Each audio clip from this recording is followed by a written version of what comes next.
সরকারের হাতে যতটুকু সময়, যতটুকু ক্ষমতা আছে সেই ক্ষমতা সরকার প্রয়োগ করেছেন। আমি বলেছিলাম 1 সপ্তাহের মধ্যে চার্জশিট হবে। আলহামদুলিল্লাহ আমরা 1 সপ্তাহের মধ্যে চার্জশিট দিতে পেরেছি সঠিকভাবে। বাকিটা আদালতের কাজ, আদালতকে আমরা সহযোগিতা করব।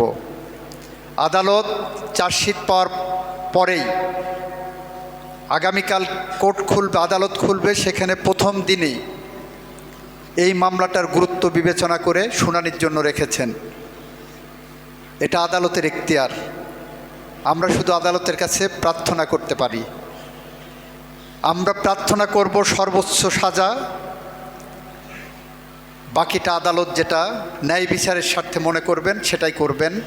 তবে আমি মনে করি যে যেরকম সাক্ষ্য প্রমাণ আছে আসামির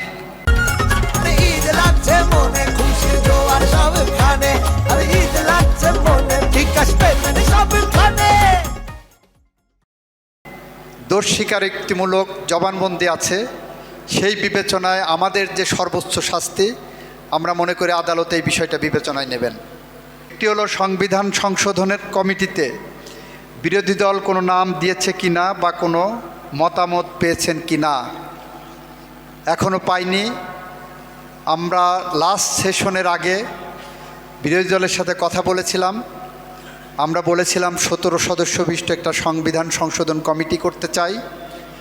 সেখানে আমাদের পক্ষ থেকে 7 জন রেখেছি, 5 জন অন্যান্য দলের প্রতিনিধি যারা আছেন, স্বতন্ত্র প্রতিনিধি যারা আছেন তাদের মধ্য থেকে রেখেছি, আর 5 জন বিরোধী দলের কাছ থেকে চেয়েছি। ওনারা বলেছেন এই সামনের সেশনে জানাবেন, আমরা অপেক্ষায় আছি। ওনাদেরটা পেলেই আমরা সংবিধান সংশোধনের জন্য জুলাই সনদের পথ ধরে হেঁটে যাব। মানবাধিকার কমিশন আইন এবং গুম কমিশন আইন নিয়ে আমরা ইতিমধ্যেই প্রথম কনসালটেশন করেছি। আমাদের অনেক সুপারিশ এসেছে, সেগুলো যাচাই বাছাই করে দেখছি। আমরা পর্যায়ক্রমিকভাবে একটার পর একটা যাচাই বাছাই করে যত দ্রুততম সময়ের মধ্যে সম্ভব হয় বাস্তবতার নিরীক্ষে আমরা সেইগুলোকে সামনের কাতারে নিয়ে আসব।